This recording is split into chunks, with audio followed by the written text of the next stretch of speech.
And this update was sponsored by My Patriot Supply. Guys, My Patriot Supply is doing a 25% off sale on their 4-week emergency food supply. And to get the deal, you have to go to preparewithNYPrepper.com. And again, that's 25% off of their 4-week emergency food supply. That's a $60 discount. And the food supply includes over 2,000 calories per day, up to a 25-year shelf life. It's packed into 2 rugged buckets and weighs 38 pounds total. Free shipping is included. And what's great about this is you have 4 weeks of food in just 2 buckets. You can easily put that anywhere. And if you have to bug out, you can easily throw that in your vehicle. Now, My Patriot Supply also has a general store where they sell pretty much any prepping and survival related product you could imagine. To get to their general store, you have to go to the My Patriot Supply logo at the top of the preparewithNYPrepper.com webpage. You click on that logo and it takes you to their general store, and you can see they have pretty much anything you could imagine. They have potassium iodide at a great price. I have a few of these.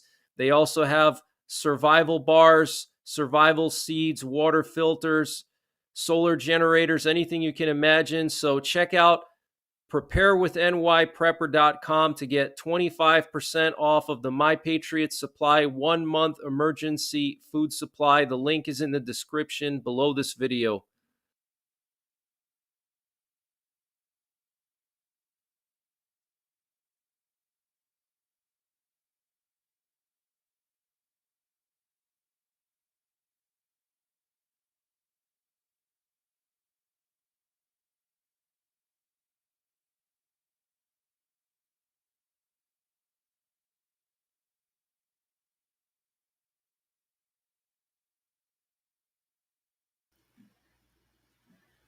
What's going on, guys? Let me know if you can hear me. How's everybody doing tonight? I hope you're doing well. We have an emergency alert on a Tuesday night. Things are really getting crazy here. Just finished the first week of 2024, and things are just spiraling out of control all over the place, all around the world. So just let me know if you guys can hear me or not. Devin Awe, thank you for gifting 20 memberships. God bless you, Devin. Hope you're having a great Tuesday night. Lots of severe weather to talk about. We have multiple war fronts opening up around the world. So I have a lot of stuff to talk about tonight. Galen Robertson, how's it going, Galen? How's everybody doing tonight? Thanks to all the moderators for showing up. Fred Wiggins, how's it going? Mary Beth Hammond, October Wraith, Mama Bear 7, Columbus Racing Shop, Go Man Prepping, Bang Bang Infantry, Hudson Valley Prepping and Survival, good to see you. Smoking Swamp Outdoors. So I'm going to just jump right into the news here, guys. I don't want to waste anyone's time. There's a lot of stuff to go through here, but things are really spiraling out of control around the world. And I was going to do a video update, but I thought it would make sense to go live just because there's so much going on. So I'm going to share my screen here. Let me see. So I want to just quickly go through some of the main headlines here. South Korea is moving massive amounts of tanks and armored vehicles now. And this is coming after 3 days in a row of North Korea firing hundreds of artillery towards the South Korean border and into South Korea's territory. Okay, so over the weekend, Friday night, Saturday night, and Sunday night, North Korea fired hundreds of artillery shells at South Korea. We still don't have any details about where that artillery landed. Okay, initially they said it landed on some islands just south of the northern limit line, which is basically the maritime border between North and South Korea. But now we have footage coming out of South Korea showing massive amounts of tanks. Okay, let me show you guys what I'm looking at here. Okay, stand by 1 minute. So I'm going to play this video for you. This is coming out of South Korea, guys. I don't know exactly when this was taken. It looks pretty new to me.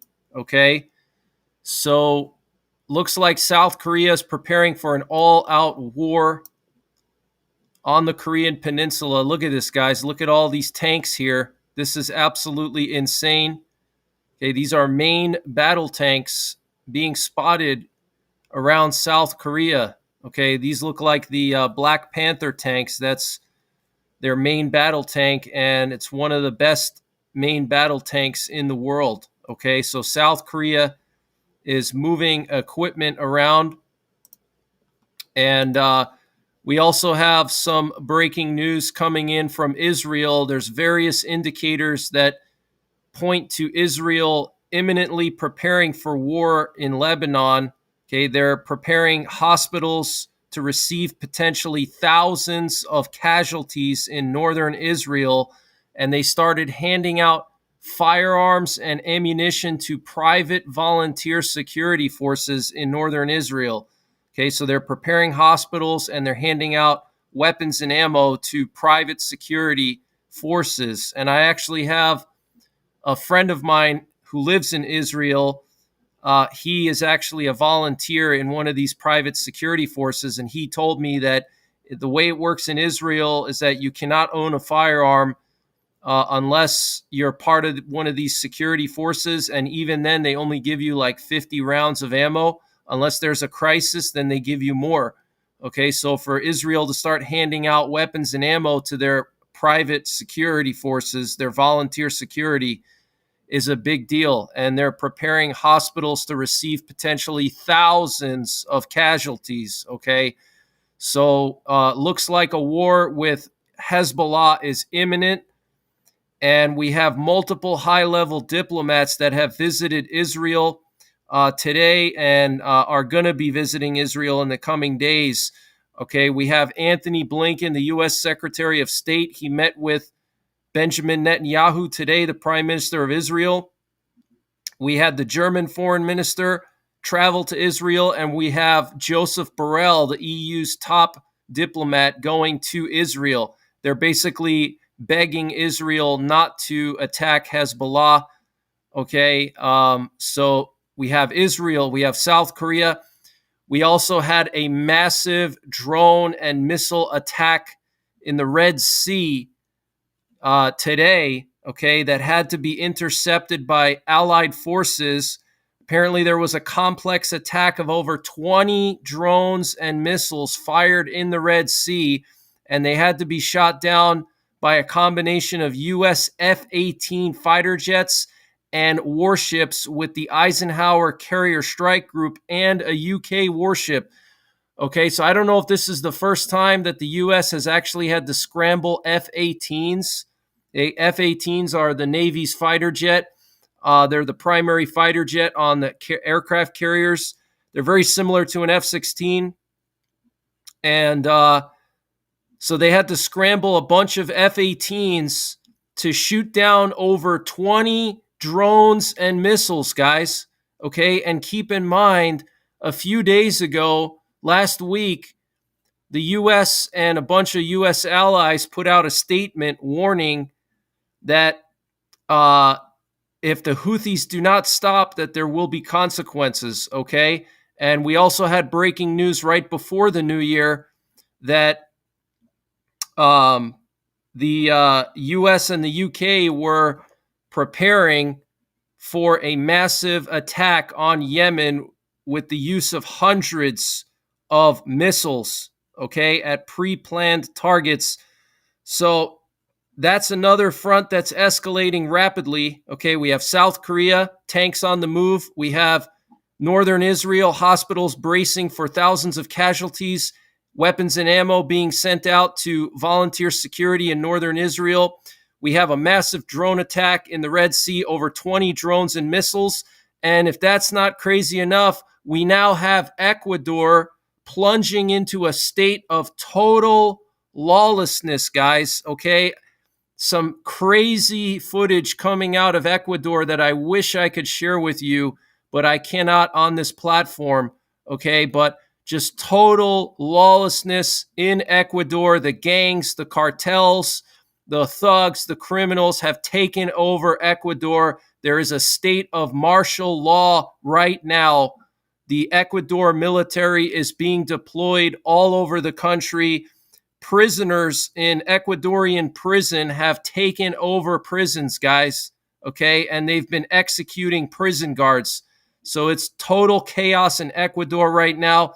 We also had Putin's first cousin's son's house get burned down, and Ukraine launched a bunch of drones today into Russia. One of them was going towards a Russian nuclear power plant, okay? And Sweden is deploying forces to the border of Russia in Latvia now, okay? So things are really escalating all around the world. Get prepared, guys. It's going to be absolutely insane. I want to just start with this video footage coming out of South Korea. So let's go through this footage together in more detail. Let me just see here. I see a bunch of people sending super chats. Mike Subchinsky, great to see you. I hope you're doing well. Debbie Wilson, thank you so much for the super chat. I really appreciate it. And Kenneth Jackson, thank you for gifting 20 memberships and for that super chat. Thank you very, very much. I appreciate all your support. So let's just go through this video together. This is absolutely insane, guys.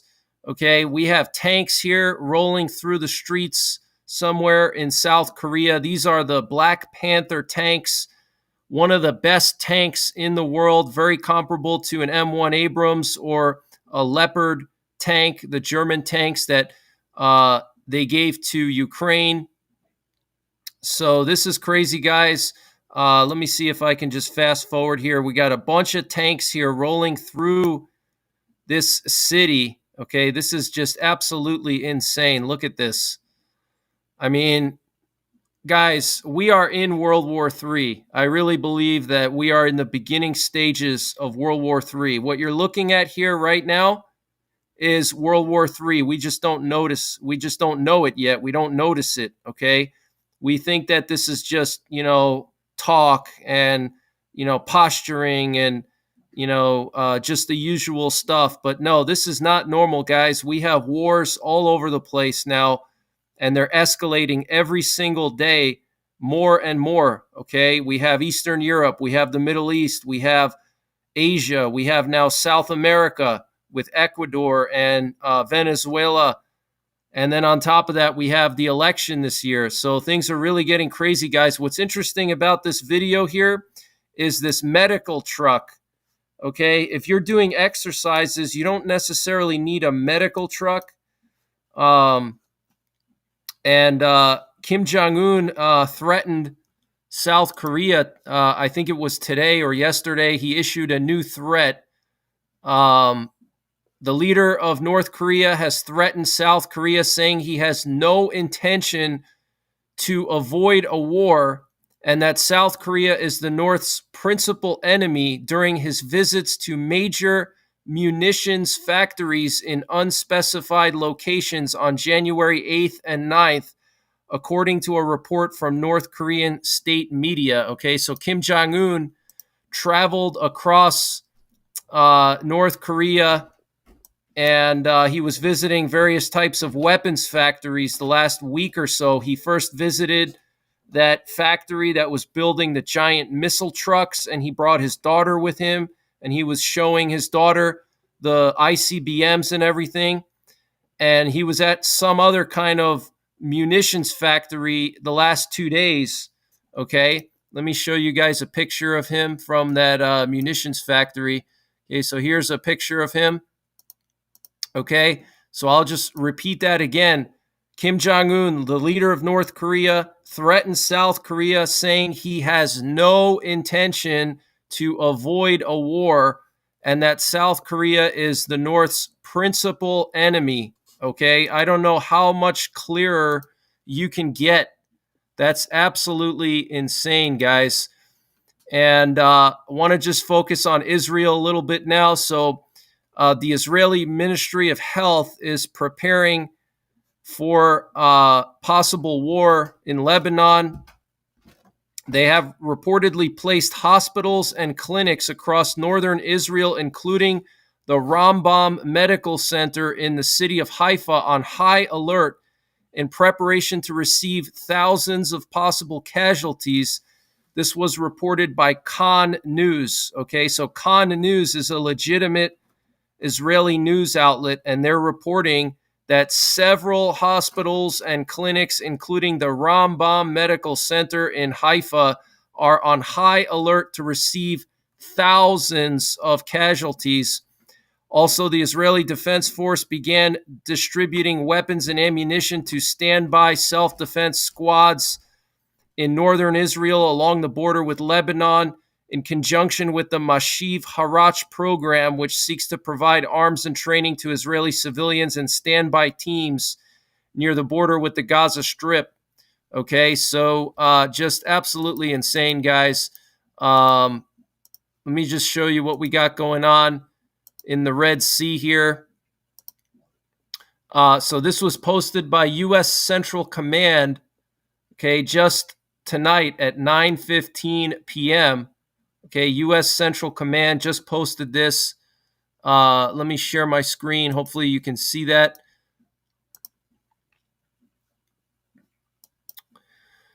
So let's just read this together here. On January 9th at approximately 9:15 p.m. Eastern Time. I'm sorry. This was posted 8:46 p.m. Eastern Time, and they're saying that this attack occurred at 9:15 p.m. Yemen time, which would be like, I don't know, midday here. So, I don't know that the exact time difference. It's probably like a 7-8 hour time difference, something like that. So that was earlier today. On January 9th at approximately 9:15 p.m. Yemen time, Iranian-backed Houthis launched a complex attack of Iranian-designed one-way attack drones, anti-ship cruise missiles, and anti-ship ballistic missiles from Houthi-controlled areas of Yemen into the Red Sea towards international shipping lanes where dozens of merchant vessels were transiting. Okay, dozens of vessels were transiting. 18 OWA UAVs, I don't know what that is, OWA, but 18 drones, 2 anti-ship cruise missiles, and 1 anti-ship ballistic missile were shot down by a combined effort of FA-18s from the USS Dwight Eisenhower, USS Gravelly, USS Laboon, USS Mason, and the United Kingdom's HMS Diamond. This is the 26th Houthi attack on commercial shipping lanes in the Red Sea since November 19th. There were no injuries or damage reported. On January 3rd, 14 countries, including the U.S., issued a joint statement stating the Houthis will bear the responsibility for the consequences should they continue to threaten lives, the global economy, or the free flow of commerce in the region's critical waterways. So this is crazy, guys. Over 20 drones and missiles, 2 anti-ship cruise missiles, 1 anti-ship ballistic missile, 18 drones shot down by F-18s and our guided missile destroyers. Okay, the USS Gravelly, the USS Laboon, and the USS Mason.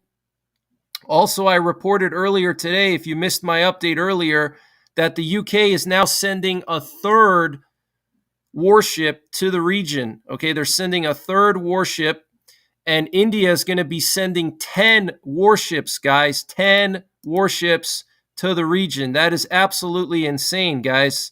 Just totally insane. So that's what the U.S. Central Command put out. And here we have the official warning that was put out earlier today by the UK MTO. Okay, so they were warning about this earlier today, saying that there were multiple reports of uncrewed aerial system activity. Coalition forces are responding. No injuries or damage reported. Okay, so they caught it first before Central Command reported about it. So absolutely insane, guys. Things are just really spiraling out of control all over the world. And let's see, what other news do I have for you guys from Israel? Let's see. Iran apparently seized a suspicious ship heading to Israel, according to Iranian sources. According to Shafaq News Agency, Iran stopped a marine tanker en route to Iraqi ports. And that was this evening. The Iranian Navy seized a UAE marine tanker heading towards Iraqi ports in territorial waters, with preliminary investigations indicating suspicions of it carrying materials for Israel. So, some kind of tanker in the Persian Gulf going towards Iraq from the UAE was apparently seized by Iran. Okay. And that's why you got to check multiple sources, guys, because I haven't seen any Western sources reporting on this yet. And Israel's Channel 12 reports that one-on-one meetings between Netanyahu and U.S. Secretary of State Anthony Blinken were tense, and that Washington is, quote unquote, losing its patience. Okay. And initial unconfirmed allegations of strikes targeting the burial procession and the home of the eliminated senior Hezbollah terrorist A. Tawil, the leader of the Radwan forces. So very interesting. Potentially Israel did that. Politico is reporting that Iraq's prime minister privately told American officials that he wants to negotiate keeping U.S. forces in the country, despite his recent announcement that he would begin the process of removing them from the country.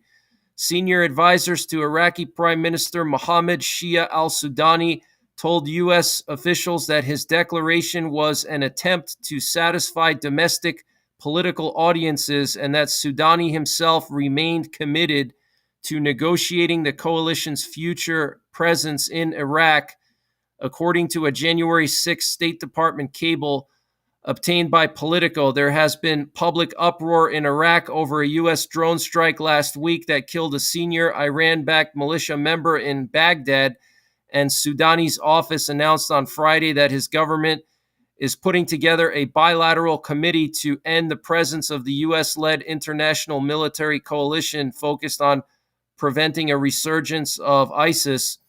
Okay, so it looks like the prime minister of Iraq is kind of stuck between a rock and a hard place, because on one hand, he obviously wants the U.S. to stay in Iraq, but the Iraqi people are kind of against that.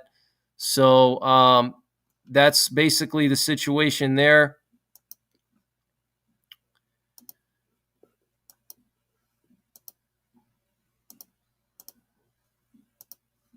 So I want to turn your attention now towards Ecuador. We have total chaos in Ecuador. The president of Ecuador issued a martial law declaration, which is what you're looking at right here. So let me just read this to you. Says, provide the mobilization and intervention of the armed forces and national police in the national territory to guarantee sovereignty and territorial integrity against transnational organized crime, terrorist organizations, and belligerent non-state actors as set forth in this executive decree. Okay, and he specifically mentions some gangs here. Identify the following transnational organized crime groups as terrorist organizations and belligerent non-state actors, and he lists a whole bunch here. He's got like Mafia, Trebal, and Latin Kings, and all these different gangs. So these gangs are basically trying to take over Ecuador, guys. There's total chaos right now. Okay, but here you can see the president of Ecuador signing this document here. Okay, so very serious situation.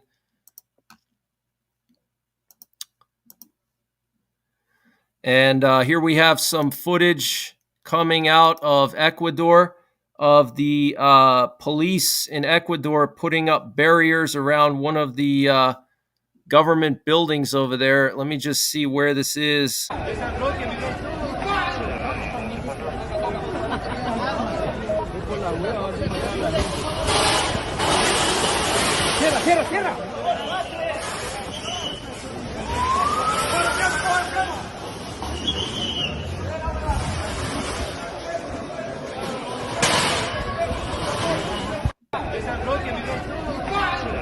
You can see these soldiers here running with rifles. Look at this, guys. You see these guys right here with the green uniforms? That's the military, and they're setting up barricades here, okay?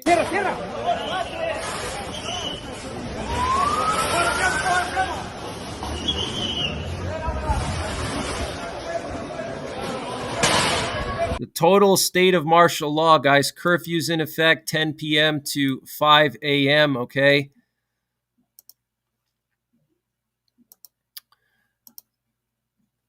And that was at the, where was that? That was at the Palacio de Carondelet, also known as the Presidential Palace in the capital city of Quito.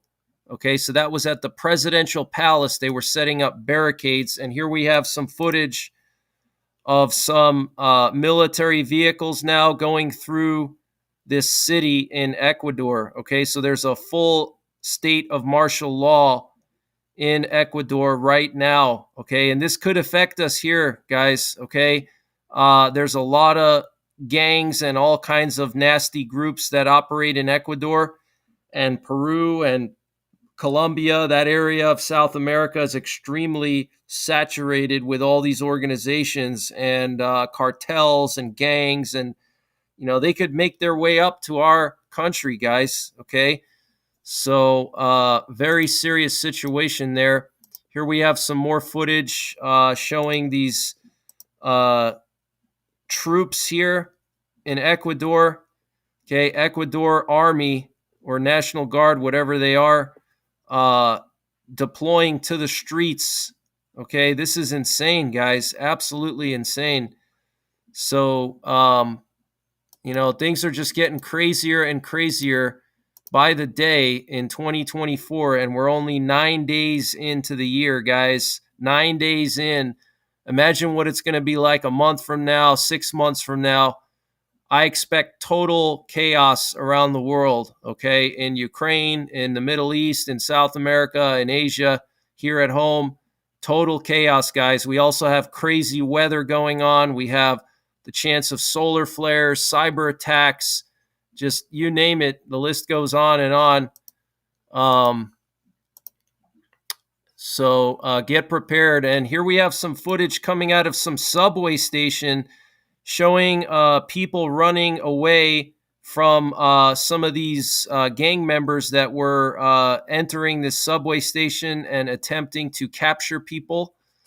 So this was earlier today. Apparently, some of the Ecuadorian police ended up arresting these gang members, but you can see just total panic here at this subway station, a main subway station. Let me get the name of that for you. What was the name of that one? It was the Guayaquil subway station. Guayaquil. Guayaquil. I don't know if I'm saying that right. Okay. Here we have some more footage from that subway station. People just fleeing.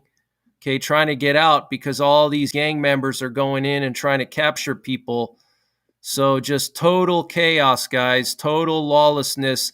And this is why the Second Amendment is so important, okay? America is the only country in the world that recognizes the right to bear arms as a God-given right, okay? You, as an American citizen, have that right to own a firearm and protect yourself and protect your family from scumbags like you see in Ecuador, okay? These gangs, these thugs, these cartels, okay?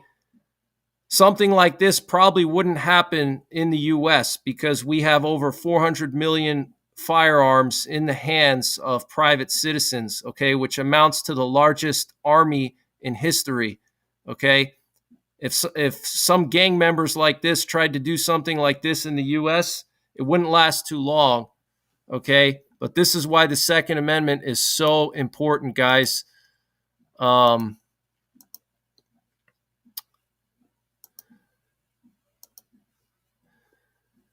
So here we have some pictures that were released by the Ecuadorian police showing some of these thugs that they detained or arrested at that subway station. Okay, here's another picture. And let me see what other stuff happened there. Let's see. The government of Ecuador has shut down the electrical grid and internet in certain areas of Ecuador. Ecuador's president has declared an internal armed conflict and the mobilization of the military in a war against organized crime. Okay, so they're shutting down the electrical grid and the internet in certain areas of Ecuador. Okay, that's pretty serious for them to have to do that. Means that it's a very serious situation. Okay, so things are really getting crazy there, to say the least. And in Ecuador, the prisons have been taken over by the prisoners, and somehow they were freed or they escaped. And there was video footage that I obviously cannot show here of these prisoners literally executing prison guards. It was the saddest thing. They had all these prison guards on the floor, and they were just shooting them one by one. Really sad situation there. So keep Ecuador in your prayers before you go to sleep tonight. I know a lot of people in my chat pray before they go to sleep. That's what I do. I always pray every night. Keep Ecuador in your prayers, the people of Ecuador. Ask God to watch over the Ecuadorian people and free them from these thugs that have taken over their country, okay? And there was also a TV station in Ecuador, the TC television, state-owned TV station was taken over by gangs and thugs, and they actually held the staff members, the anchors, they were held at gunpoint, okay? And again, I wish I could share with you guys the footage, but unfortunately I cannot. On this platform, but crazy footage, guys. Imagine your local television station, okay, whatever, or NBC or ABC or CBS or Fox News, some cartel going inside and holding everybody captive at gunpoint. It's just unimaginable, but that's what's going on over there.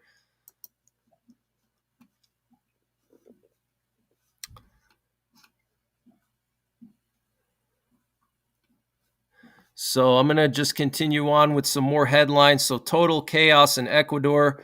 The Ecuadorian National Assembly, that's the parliament of Ecuador, has unanimously expressed support for President Noboa and has declared readiness to grant pardons to any police officer or soldier performing their duties. Okay, so the Ecuadorian parliament is 100% behind the president and also behind the police and military. Man, I wish it was like that here in this country, but that's what's going on in Ecuador. They're basically under attack. Okay, these cartels are basically trying to overthrow the Ecuadorian government. That's what's going on here, guys. Okay, they're trying to overthrow the government. They probably have outside help. I'm sure they got help from Russia or China or Iran, with money, with weapons, whatever. I'm sure they got outside help to do this. Okay, they want to overthrow Ecuador. Just absolutely crazy situation. And Fabricio Pico, the leader of the Ecuadorian criminal group Los Labos, has escaped from prison in the city of Riobamba. The report comes from the service responsible for overseeing adult and juvenile offenders serving sentence. So one of these top criminals has escaped from one of the Ecuadorian prisons. I'm sure they have all kinds of dangerous people in those prisons, and they're all out now. They all escaped. Very serious situation, guys. Very, very serious. Okay. And Peru is moving their forces to the border of Ecuador. The Minister of the Interior, Victor Torres Falcon, said he has ordered the immediate sending of absolutely insane Peru deploying their military, their special ops to the border of Ecuador. So just a crazy situation, guys. Absolutely insane. And we have top U.S. and Chinese defense officials meeting face-to-face at the Pentagon today and tomorrow for the first time in 4 years. A renewal of what had been a yearly meeting to discuss operations and other military-to-military contacts. So very interesting. The spokesman for the White House National Security Council, John Kirby, stated that the White House and President Biden only found out earlier this morning about Secretary of Defense Lloyd Austin's prostate cancer diagnosis and the reason for his hospitalization on January 1st. So that's concerning, guys. Okay, an entire week went by almost that the White House did not know that Lloyd Austin, the defense secretary, was undergoing surgery for prostate cancer. He had his prostate removed, apparently. So they didn't even know about that. That's pretty concerning because it shows that there's a disconnect between the DOD and the White House. Okay, maybe Lloyd Austin doesn't trust the White House and he didn't want to tell them. Because usually if you trust somebody, you feel like you want to tell them things like that. So that just tells you that there's a lack of communication, which is very concerning because the defense secretary has one of the most important jobs, which is confirming nuclear strikes, okay? If the president were to order a launch of nuclear weapons, the defense secretary has to confirm the strikes. He has to confirm it, okay? So the order goes to him, and then he disseminates the order to the military, okay? And that has to be done within like less than 5 minutes. If, let's say, Russia were to launch a nuclear attack on us, those missiles are going to hit within 15 to 30 minutes. So that process has to happen very fast. And if the defense secretary is missing, if he's in the hospital, nobody knows what he's up to. He didn't delegate that authority to anybody because what we're hearing is that the authority wasn't even delegated to his deputy defense minister. His deputy defense minister was on vacation in Florida or somewhere. So I doubt that, they were on vacation, that they're going to be, working. Okay. But very problematic, very concerning, guys. Very concerning. Okay. In a nuclear war, we literally have seconds and minutes to react. Okay. The president has to be able to order that strike right away, and the defense secretary has to confirm it right away. Otherwise, it causes a delay. You cannot have, chaos in a situation like that. Everything has to be smooth and has to function properly. Otherwise, that's it. All of our missiles get wiped out before we get a chance to respond. Okay. So very concerning, very concerning. And the SEC Twitter account was compromised and an unauthorized tweet was posted. So the Securities and Exchange Commission has a Twitter account and it was hacked into, and some unauthorized tweets were posted. Very concerning, guys. And Polish police on Tuesday arrested 2 politicians convicted of abuse of power who had taken refuge for hours in the palace of the president of Poland. In a dramatic escalation of a standoff between the new and previous government, the president of Poland, Andrzej Duda, welcomed the members of the former ruling party into the presidential palace as police went to their homes to arrest them. Polish media reported the men were arrested inside the presidential palace. Warsaw police gave no details, saying only that the arrest was in accordance with a court order. The events escalated a dispute between the new government led by Prime Minister Donald Tusk and the conservative Law and Justice Party that governed Poland for 8 years until last month following its defeat in a general election in October. So this is crazy, guys.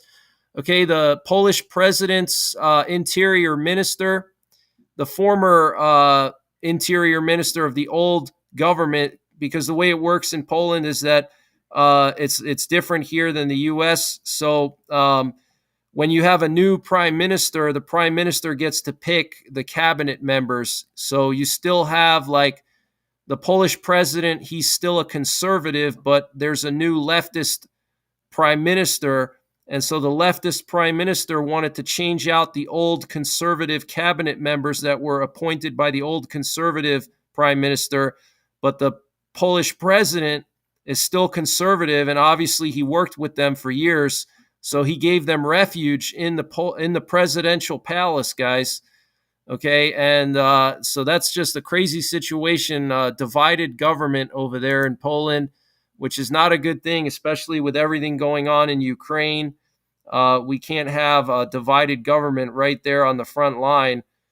What's going on, Joe Romanino? How's it going? I hope you're doing well. Thank you guys for all the super chats. Mike Subchinsky. Hey, bro, I saw in my Rumble channels about Ecuador. It's not good. Yeah, it's not a good situation in Ecuador. Very sad. One thing to note, those South Korean tanks would not be driving on the roads if not for a major threat because the treads destroy the roads. Seen the same thing before in Ukraine. Yes, exactly. Those tanks are over 60 tons. Okay, so they're heavier than big rigs. And yeah, it's a lot of weight, and those tracks are they damage the roads. Paleo Greenbird, thank you for the super chat. Glad I finally caught you live. Thanks for all you do to keep us informed. It is so appreciated. Shalom. Thank you, Paleo. I really appreciate that. Thank you very much. So moving on to Eastern Europe now, we had 2 drones hit a fuel facility in the Russian city of Oryol. 2 drones hit a fuel facility in the Russian city of Oryol, 230 miles south of Moscow and 137 miles from the Ukrainian border, the local governor has said. Andrei Klitschkov said on Telegram that a fire at the complex caused by the drone attack had been contained. He posted on Tuesday morning during an attack by enemy UAVs on the facility of the fuel and energy complex of the Oryol region. 3 people were injured and received moderate injuries. They are given the necessary help. 2 refused hospitalization. Emergency services are at the scene. So some people actually got injured in this drone attack. So a fuel facility 137 miles deep into Russia was hit by 2 Ukrainian drones, and that's on top of the drone that flew towards the nuclear power plant in Kursk. Okay, so Ukraine is really going far into Russia now, and I reported in my update earlier that the governor of Belgorod is the city on the border with Ukraine, has already issued evacuation orders for children in Belgorod. He's asking children to be relocated out of Belgorod, and there's already evacuation orders for the general population in parts of Belgorod. So you don't do that unless you're expecting a war to escalate in that area. And apparently Russia has like 20,000 troops concentrating in that area, so they could try to attack Kharkiv again. We'll have to wait and see, but it's looking like that whole area is just escalating Roman Starovoit, the governor of the Kursk region, said his region had seen a deadly attack. This afternoon, the village of Gornal, Sudzansky district, was shelled from the Ukrainian side. A woman died from shrapnel. Starovoit wrote on Telegram. He added that 2 houses were damaged by the shelling. Okay, and this doesn't include the drone attack on the nuclear plant that Russia apparently intercepted with their air defense. Okay. Rodney Middleton, thank you for the super chat. I really appreciate it. Hey, Greg, your gift is waiting for a flight to the USA. Thank you, Rodney. I really appreciate it. It's very kind of you to send that. I'm gonna probably show it off somehow. Very beautiful work you do. Thank you so much. I really appreciate that. And I hope everything's going well with you. So absolutely crazy situation, guys. All these war fronts around the world opening up. It's absolutely insane.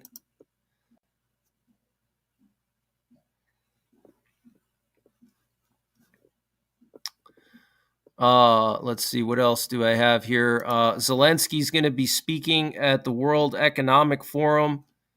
So that's going to be in the coming days. He's going to be speaking at the World Economic Forum.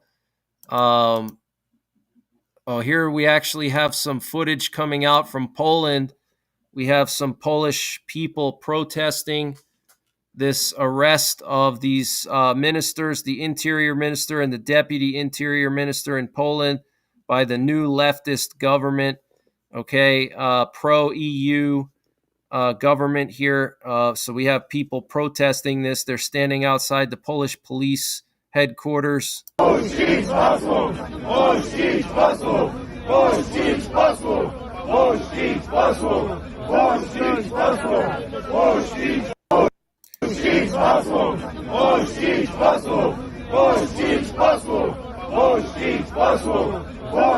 So, pretty crazy situation there. Want to just read to you this article, very interesting article posted in The Sun. Multiple places reported this, but apparently Putin's cousin's son, his house got burnt down. So this is crazy, guys. I'm sure probably Ukrainian agents were behind it. I wouldn't be surprised.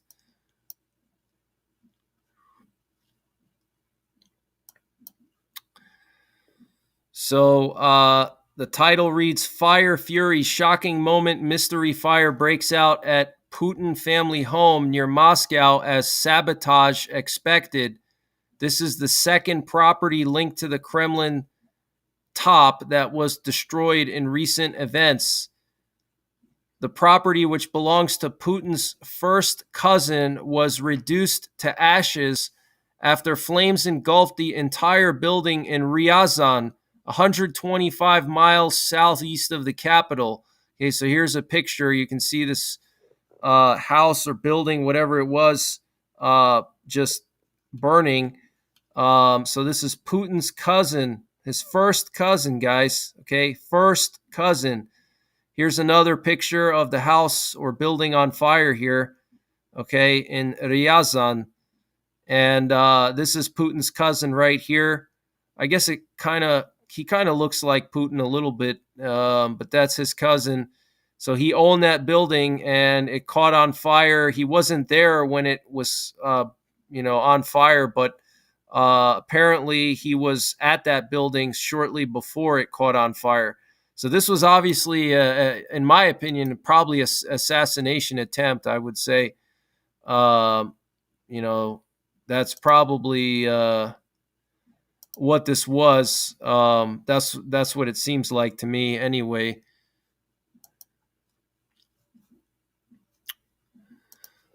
So continuing on, very interesting here. The home was currently occupied by Roman Putin, 45 years old, who is sanctioned by the West for links to Putin. Roman is the son of Putin's first cousin Igor, who officially owned the place. So this is Putin's first cousin's son who actually occupied it. He lived there, but Putin's first cousin owned the building. Roman is his son was at the property when the blaze began, but escaped without injury. Wow, guys, that is just absolutely insane.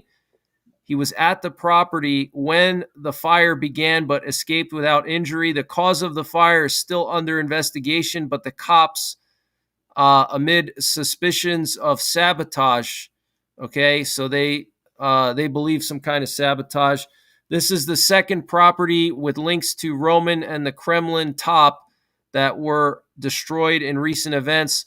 Earlier, a hotel where he had offices in remote Novi Urengoi was destroyed in successive arson attacks by unknown people, causing 8 million pounds of damage.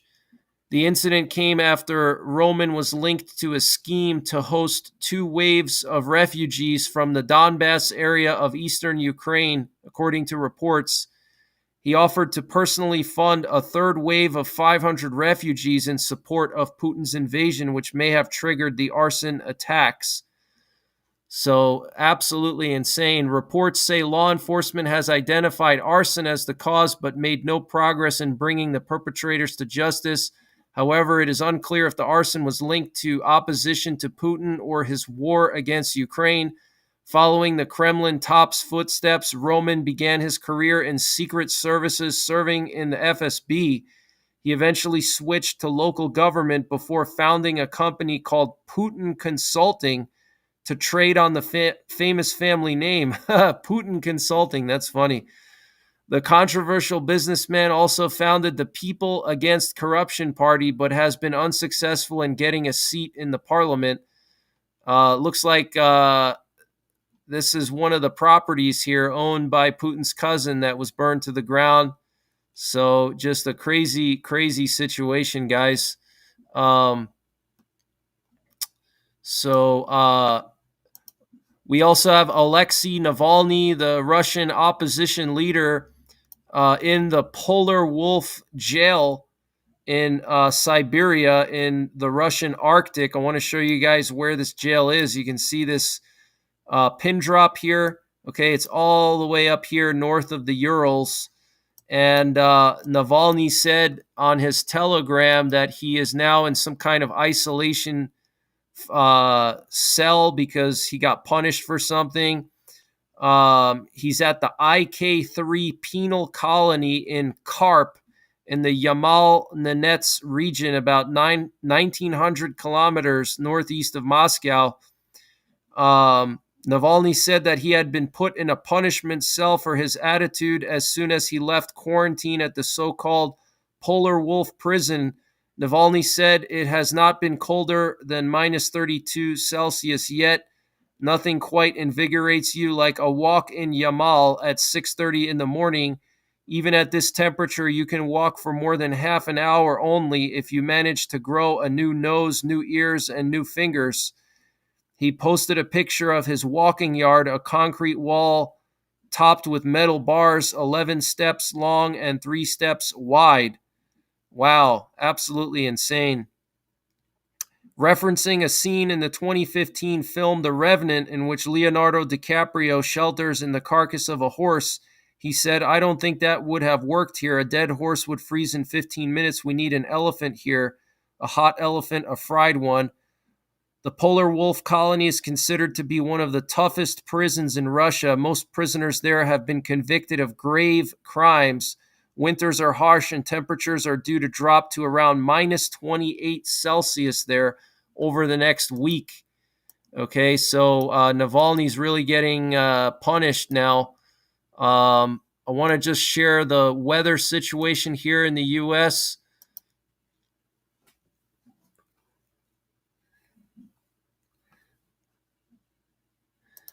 So we have wind advisories all across the eastern U.S. We have flood warnings. We have high wind warnings all across the entire eastern U.S. Look at this map, guys. All these areas shaded here represent wind advisories, and then coastal sections are under high wind advisories.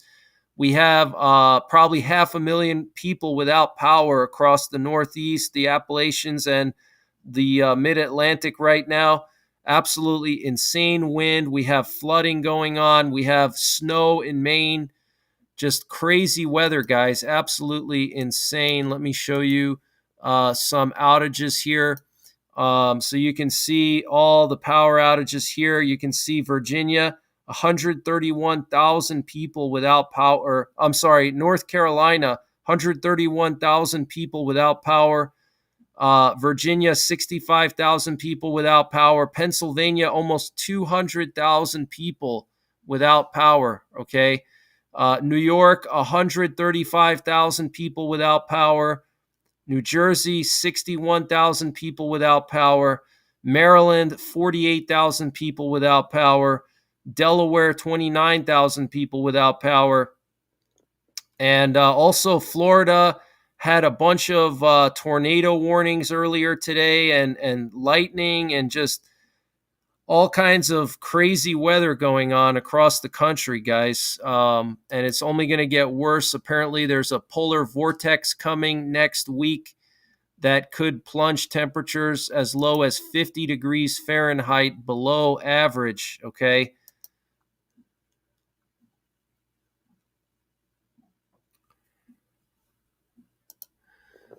And the NOAA has issued a severe turbulence warning for basically the entire interior eastern part of the country. Look at this, guys. Valid until Wednesday, 043 UTC time. So look at this. This whole area here, shaded in brown, is under a turbulence advisory, severe turbulence, guys. Okay, so crazy situation with this weather. We actually have a lot of snow falling in parts of New England. Here's a picture coming from Massachusetts. Okay, lots of snow falling there in Massachusetts. So crazy situation, guys, all over the world. Lots of stuff going on. We have a lot of sunspots right now facing Earth. Look at all these sunspots facing Earth. This is insane.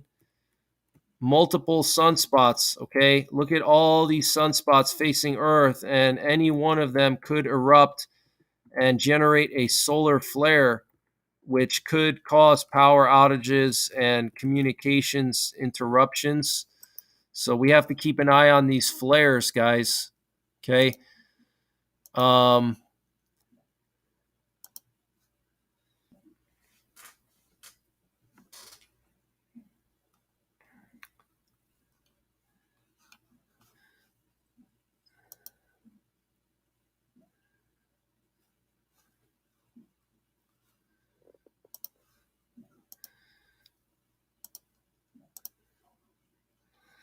Debbie Lynn, thank you for the super chat. Debbie Lynn, thank you. Love your channel. Not only do you cover a wide spectrum of world news and insight, but you share your faith in God. Thank you, Debbie Lynn. I really appreciate it. And thanks to everyone that supports this channel. I really appreciate you guys very, very much. Without you guys, this channel wouldn't exist. So thank you guys for watching and commenting.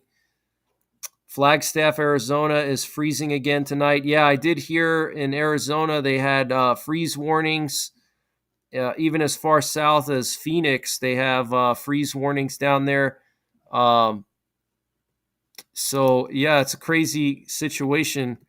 Actually, we can look at the map here again. And you can see here, Arizona under a winter weather advisory, freeze warnings in southern Arizona. Look at that, guys, all the way close to Mexico. We have freeze warnings here. Okay, check this out. Freeze and hard freeze warnings expected. Okay, very cold temperatures. Look at this. All right. Phoenix, I think Phoenix went down into the upper 20s this morning, upper 20s in Phoenix. But look what it says here: lows from the mid 20s to the mid 30s, which I think for southern Arizona, that's pretty cold, I would think. Places like Yuma. Um, so, pretty serious situation. We also have a lot of winter storm warnings, blizzard warnings across the Northwest. Look at this, guys. The entire state of Idaho is basically under a winter storm warning or a blizzard warning or a winter weather advisory. There's a massive blizzard coming through the Northwest, western Montana, Oregon, basically all of Oregon, with the exception of like Portland area and the coastal sections, is under a winter storm warning. Washington, same thing. The Cascades, blizzard warning there. Absolutely crazy weather, guys. And we are going to have that polar vortex coming in. So just a crazy situation here.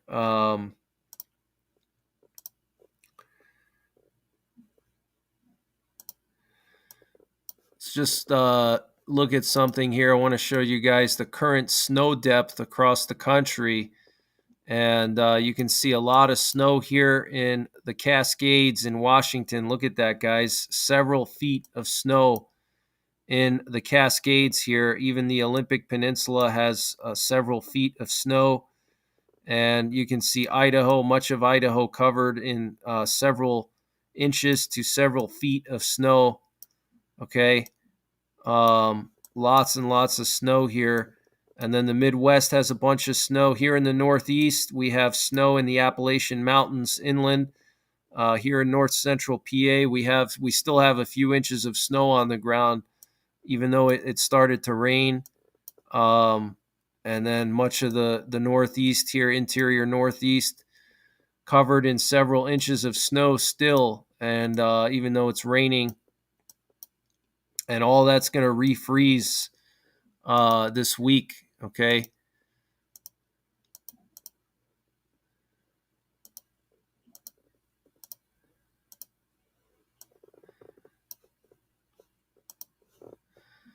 And I wanted to just show you guys this interesting flight here. Looks like a NASA plane is on the runway in the Baltimore area. This is the shuttle carrier plane. They used to carry the space shuttle on it, and it's on the tarmac right now in just north of Baltimore. Very strange. I don't know if it's on the tarmac or if that's some kind of error with the flight radar, but this is the Boeing 747-123. That's the shuttle carrier ship. Not ship, shuttle carrier plane.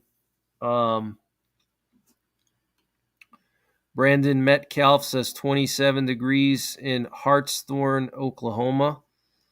Stay warm out there in Oklahoma. Lena Graham says 28 degrees Fahrenheit in East Texas tonight, 11 degrees Fahrenheit next Monday night. Yeah, the temperatures are going to plummet, guys. Temperatures are going to plummet next week. It's looking really bad next week. Want to just quickly shout out my friend Oleg. Some of you guys might have seen me share this before. This is his GoFundMe page. He's on YouTube also. His name is Oregon Preparedness on YouTube. Some of you guys may follow him. He's got a smaller channel, but he just recently had a crisis in his life. He got into an accident with his semi-truck. He's an owner-operator, and he got into an accident, and he damaged the front end of his truck, and he needs money to repair it, and that's basically how he pays all his bills. That's his living, and money's really tight for him right now. He's having difficulty paying his bills, and he has a family as well that he's got to support.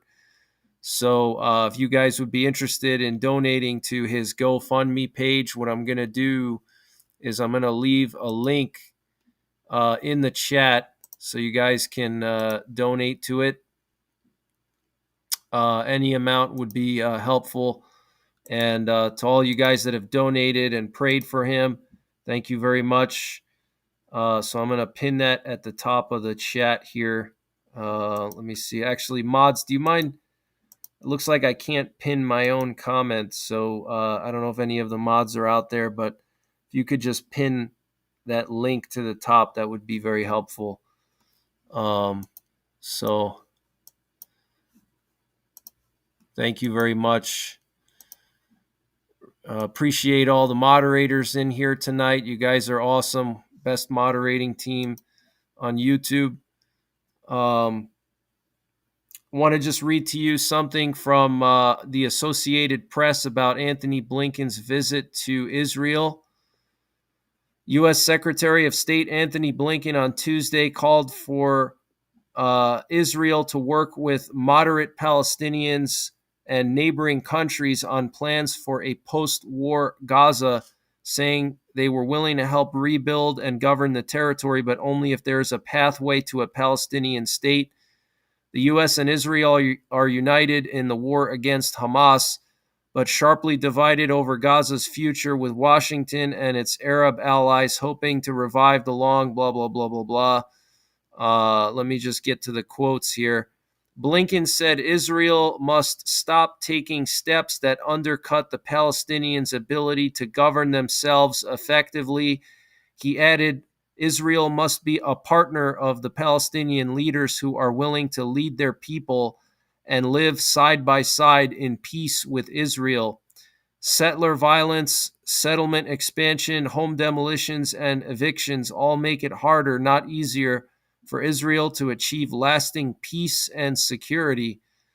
So, interesting, very interesting. Here's a picture. Let me share this picture of Anthony Blinken meeting with Yoav Gallant. He's the defense minister of Israel. Okay. So, like I reported earlier, the meetings were apparently very tense. Okay, because the U.S. under the Biden administration continues to try to pressure Israel to basically give up their war. That's what they want Israel to do. They want Israel to quit. They don't want Israel to continue. They want Israel to hurry up and finish as soon as possible. And they definitely don't want Israel to go after Hezbollah. But that's what's happening, guys. Okay, Israel is preparing their hospitals and their clinics to receive thousands of patients. They're handing out weapons and ammo to the volunteer security forces. So it's coming, guys. There's going to be a massive war between Israel and Hezbollah. We have some kind of aerial refueling exercise going on right now. Check this out, guys. We have some aerial refuelers here. Very interesting, near Sacramento. Check that out. Looks like KC-10A extenders and a KC-135 strato tanker.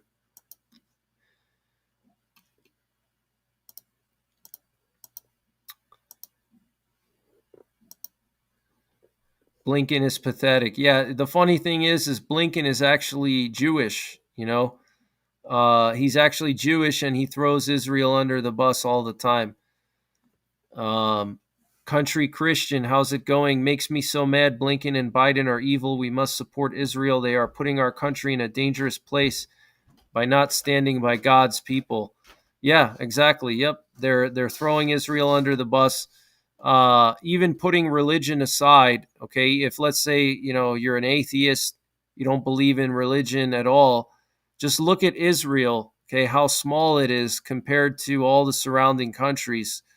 Okay, even if you don't care about the religious aspect of it, you could just see that Israel is basically being bullied, okay? Their country is so tiny compared to, Iran, Iraq, Syria, Saudi Arabia, Egypt, Jordan, okay? All these countries are just absolutely massive, and they have big militaries too, okay? They have big militaries. Egypt has a big military. Jordan has a big military. Iran has a big military. Even Syria has a decent sized military, and they all surround Israel. Okay, and Israel's trying to fight from all sides, and then on top of that, they all these terror groups try to infiltrate. So it's a really crazy situation. So just get prepared, guys. We got that Arctic blast coming next week. Make sure you have your winter survival gear in your vehicle.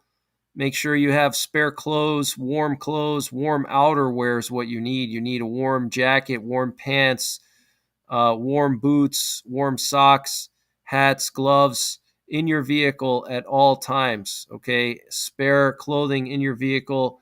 I like to also keep a wool blanket. I like to also keep recovery boards in my vehicle in case I get stranded in the snow or ice somewhere. I can use those boards to drive out. I even keep tow straps. I keep a lot of stuff in my truck. I have an off-road truck, so I keep a lot of stuff there, but I also have a passenger car.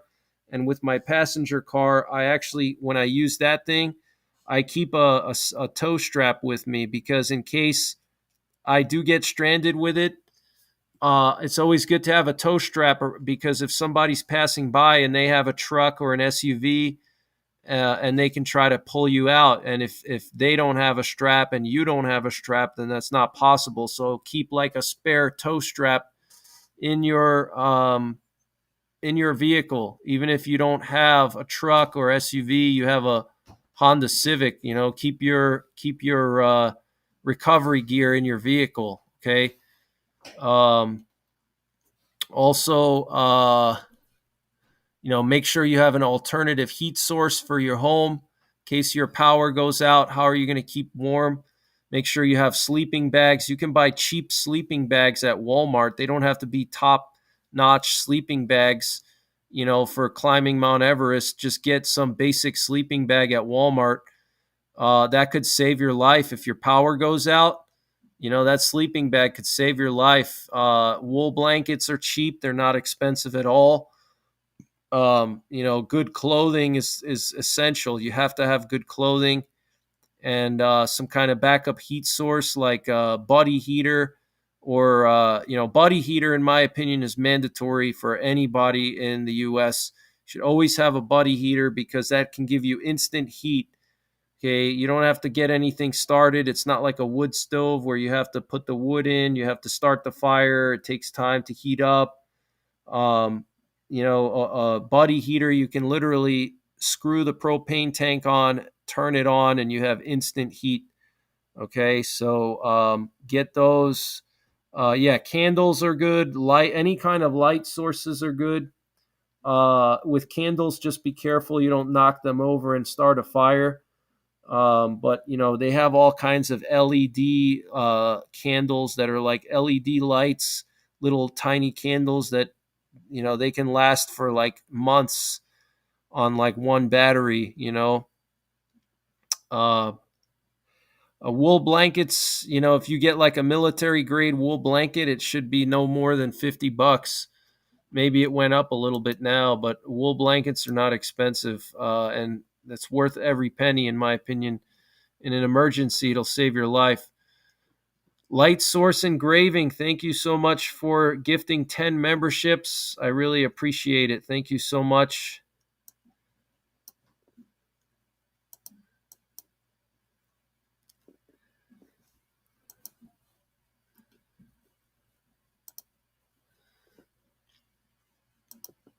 Want to show you guys some of the flight paths from earlier today. Here we have 2 nuclear war command and control planes that were airborne earlier today. One of them got aerially refueled over western Oklahoma, and there was also a B-52 airborne over western Texas. Okay, so very interesting. Here's another screenshot here showing these planes here, aerial refueler and the B-52 out here. and the nuclear war command and control plane.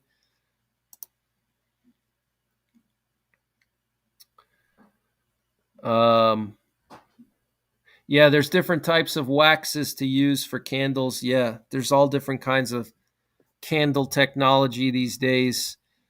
Check out the Duramax News channel. My buddy Duramax, Duramax News. He does 24/7 coverage of the news. Let me actually share his channel so you guys can see. He's trying to build up his channel. Okay, Duramax News. Check him out. He does 24/7 live coverage. Okay, check him out. UCO lantern with beeswax. Yeah, I have one of. Actually, I have a few of those. They're not expensive. Definitely a good thing to have.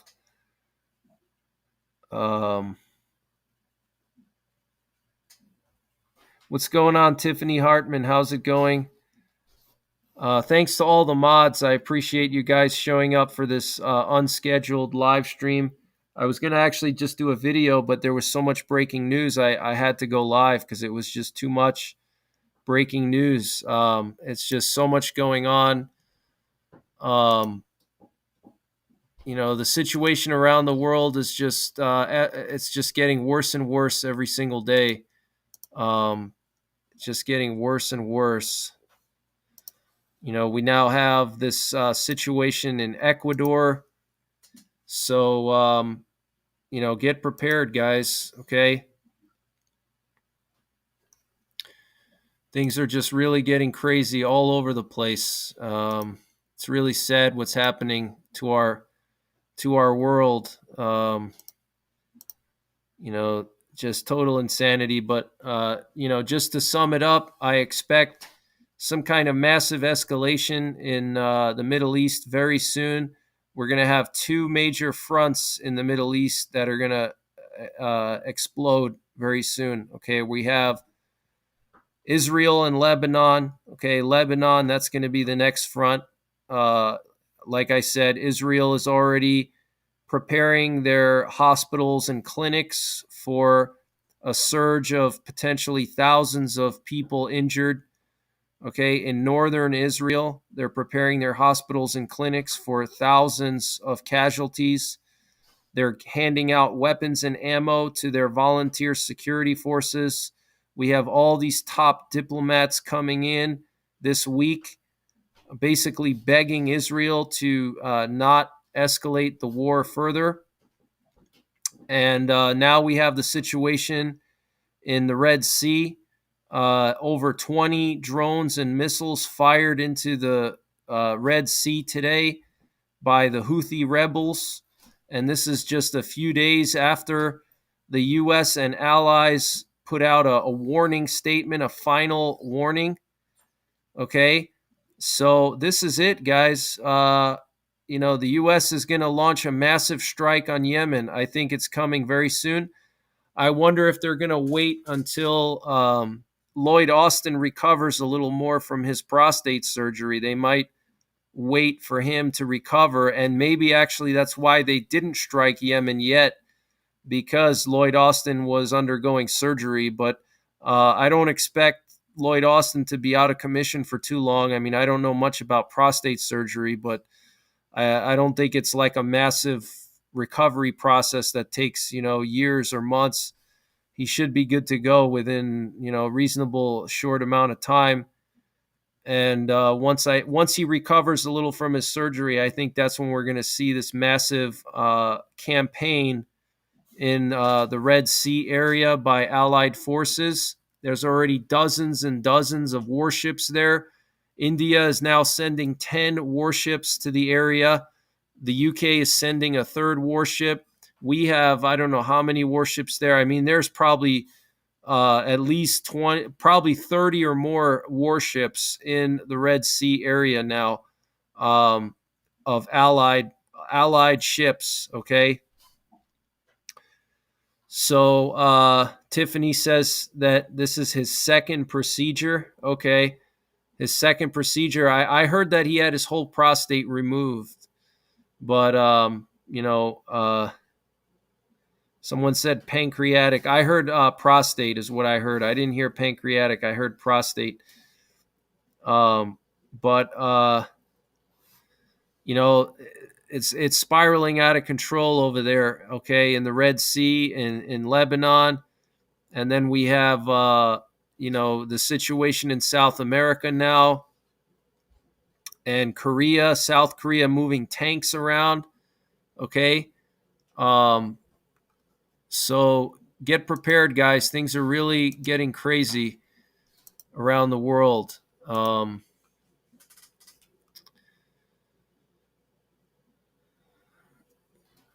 Russia said they're doubling down on Ukraine. It's going to get ugly.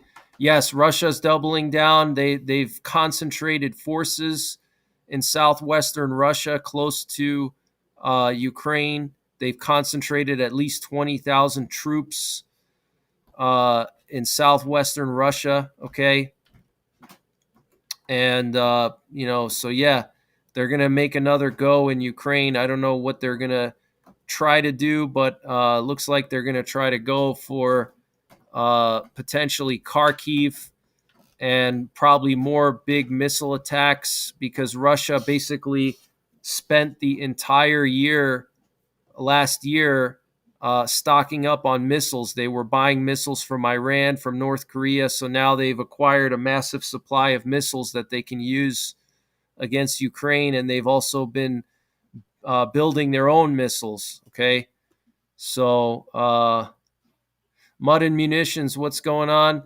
Do I think they will deploy a tactical nuke? Biden wouldn't do anything about it. Yeah, I think they could deploy a tactical nuke.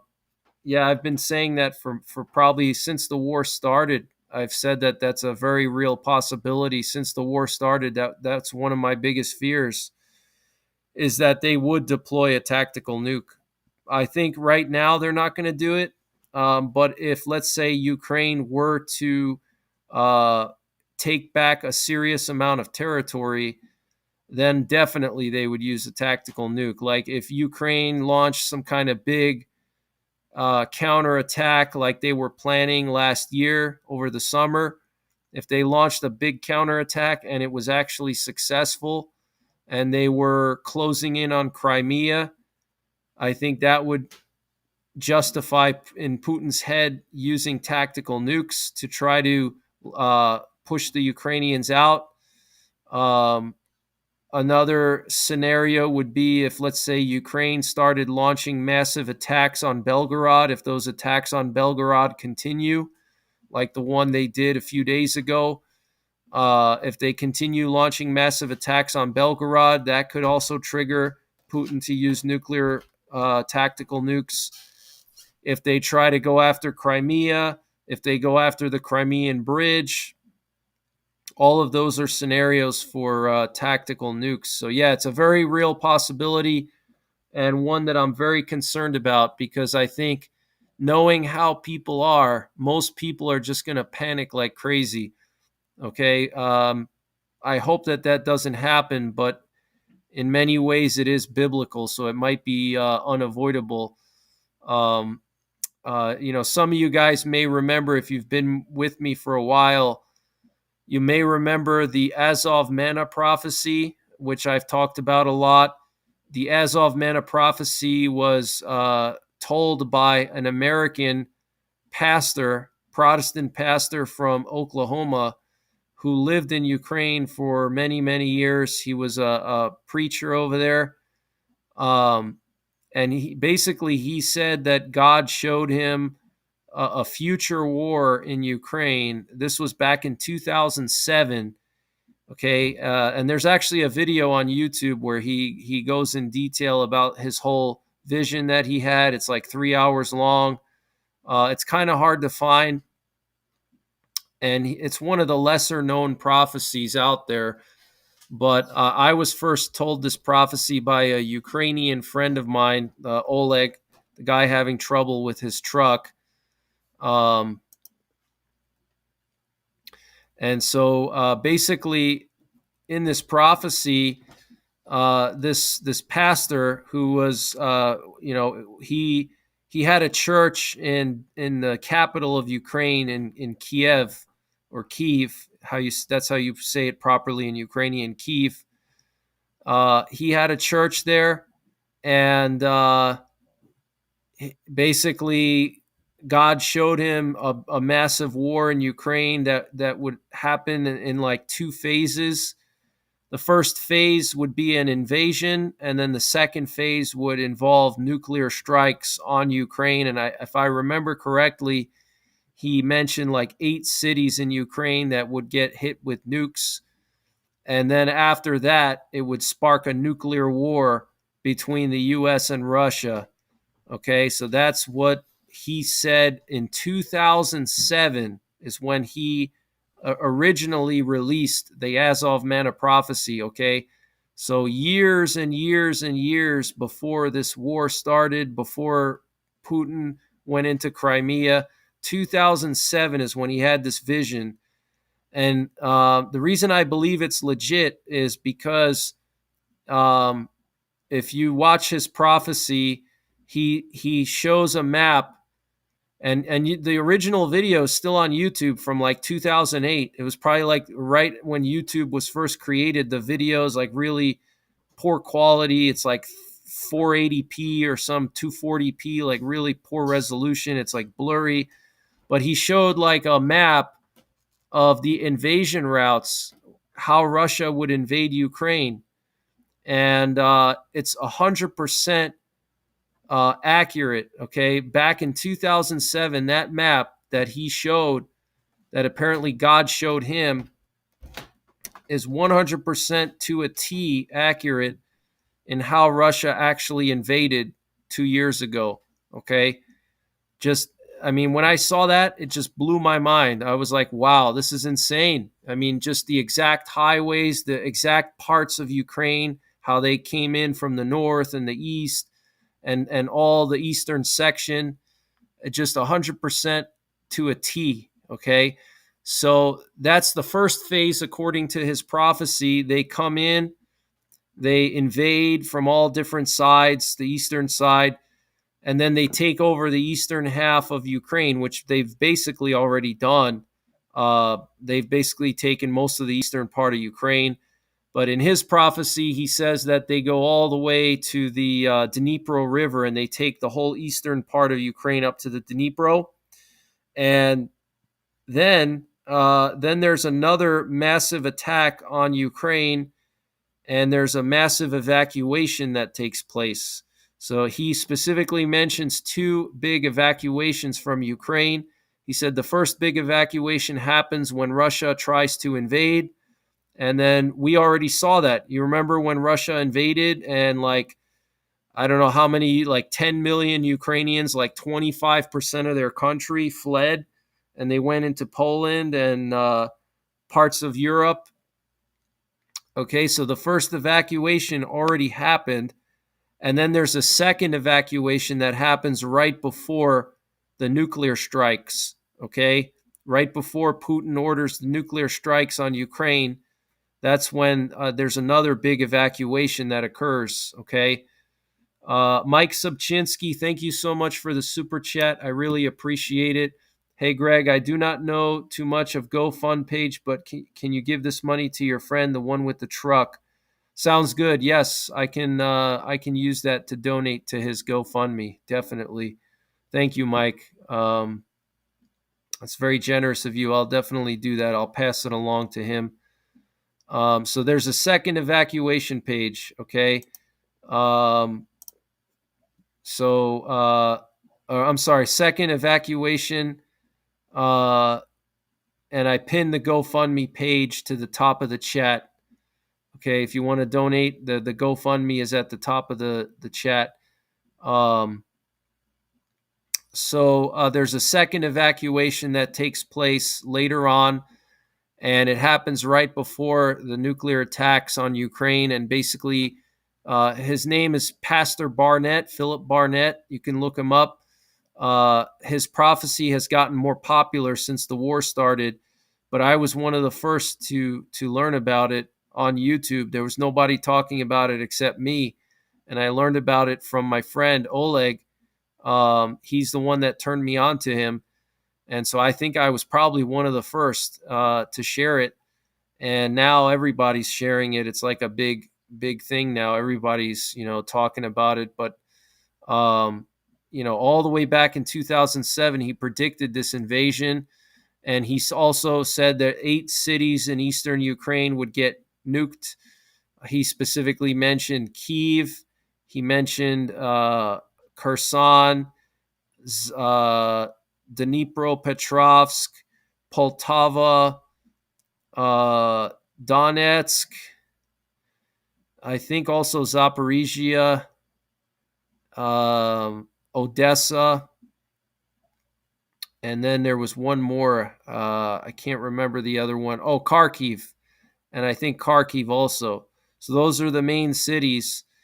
And then he says after Russia nukes Ukraine, he said that Russia will then use the Dnipro River to move their forces south into the Middle East to attack Israel. Because if you look at a map of where Ukraine is, Ukraine actually provides Russia with access to the Middle East. So let me just show you guys what I'm talking about here. So it gets really interesting. You see here.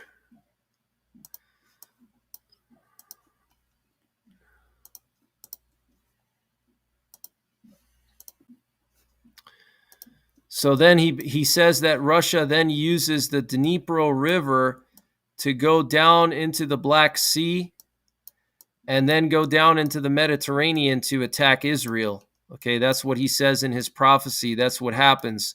So in the prophecy, they take the eastern part of Ukraine, and then then they use the Dnipro River to go south. Okay, you see how the Dnipro River here, this big river in the middle of Ukraine, goes south into the Black Sea. It empties into the Black Sea, and it's a huge river, guys. The Dnipro River is massive. You can fit big ships on that river, very wide. And then they use that river to go down into the eastern Mediterranean, and that becomes part of the Ezekiel 38-39 attack on Israel with Russia and all the Muslim nations. They get together and attack Israel together. Okay. J.A., how's it going, J.A.? I hope you're doing well. Gifted 10 memberships. Thank you, J.A. Great to see you. Thanks for all your support. I really appreciate it. Thanks for all your emails. I'm Yankee GG. Thank you so much for the super chat. Thank you very, very much.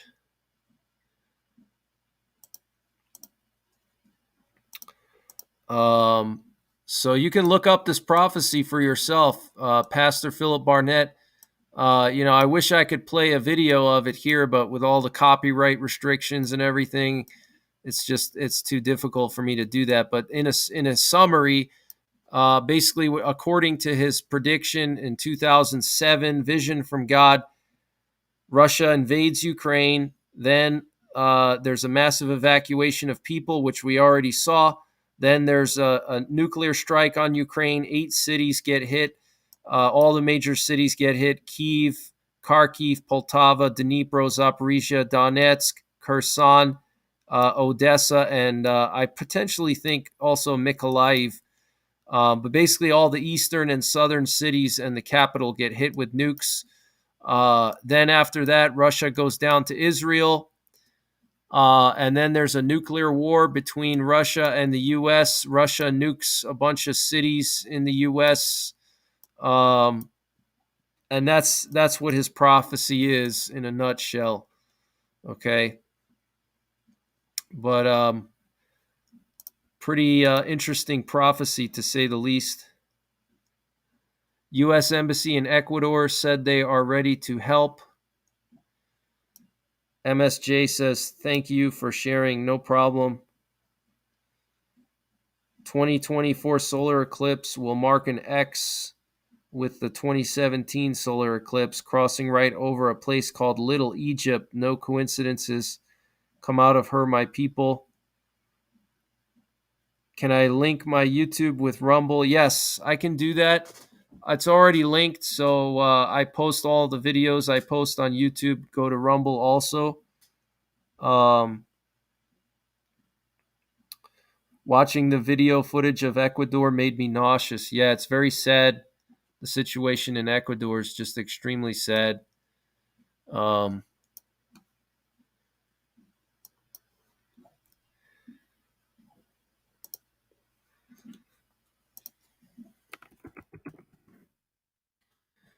See if there's any updates here.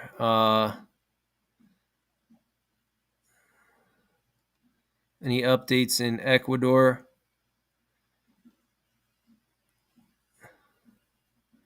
There's a crazy video here of Ecuadorian police beating up a cartel member in the back of a pickup truck. It's pretty crazy. Wow. Yeah, just total chaos. We have some more footage here coming in. Let me share this with you guys. Hold on. We got some more footage coming in from Ecuador tonight. Just total chaos. Looks like the Ecuador military, though, is doing a pretty good job taking care of the situation so far. It's a little too early to say, but so here we have the Ecuador military. Okay, so that's the latest situation in Ecuador. Okay, armored vehicles with the Ecuador National Guard. Okay, in Ukraine, other as best. Kinkoy says we are a family. Yes, we are one big family. That's